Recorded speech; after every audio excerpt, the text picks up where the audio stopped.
Bonjour et bienvenue dans la phase 2 de la saison 3 de ABA Open World. Donc dans cette partie, nous allons apprendre des paramètres qui sont assez essentiels à comprendre en 3D, ce que l'on nomme la normale. Une géométrie en 3D est un solide. Dans le cas où on a ouvert une face, comme on l'a fait dans la vidéo d'avant, l'objet n'est plus un solide. Ce qui veut dire tout simplement qu'il y a des choses mathématiques qui vont être assez simples à comprendre, logiques. C'est que les faces en elles-mêmes font que 0 cm d'épaisseur, vraiment 0. Elles sont juste symbolisées par le fait d'être dessinées par des arêtes et des sommets, mais l'épaisseur en elle-même est de 0. On va comprendre cela aussi en affichant dans l'overlay Face Orientation. Je coche cette case, automatiquement je vois en rouge les faces en fait que je ne devrais pas voir. Ça, c'est l'extérieur de ma géométrie. Ça, c'est l'intérieur de ma géométrie. C'est comme si vous revoyiez à l'intérieur d'un bout de bois. Ce n'est point possible. Donc, en fait, on peut choisir en 3D l'orientation de nos faces. Dans notre exemple, ça ne se posera pas trop de problèmes, mais histoire de bien comprendre, je vais sélectionner tout avec A de mon clavier. En profiter d'ailleurs pour désactiver l'overlay. Edge Length.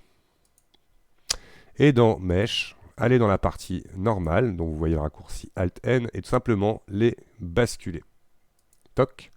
Donc du coup, j'appuie sur A deux fois pour désélectionner. Et là, on voit bien du coup maintenant que ma scène, les polygones sont orientés vers l'intérieur de ma boîte et non vers l'extérieur. Une autre façon de le comprendre, donc là, je vais désactiver la face orientation. Et dans l'affichage des paramètres d'affichage, je vais tout simplement cocher Backface Culling, ce qui va me permettre de comprendre tout de suite. Donc là, je vais sortir du mode Edit, je vais revenir au mode Object. En fait, je ne vois que le côté normal de mes faces. C'est-à-dire que sans... Ça permettrait comme ça de faire un rendu et de voir directement à travers. Donc ça, il faudra bien évidemment aussi le configurer pour le rendu. On en parlera plus tard.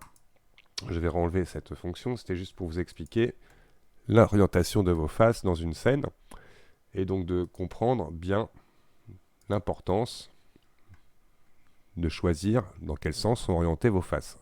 C'est le côté normal de la visibilité d'une face. Tout bêtement, la lumière rebondit sur une face et ne passe pas à travers, sauf si effectivement il y a de la transparence. Donc le côté normal, c'est là où la lumière va rebondir. Tout bêtement.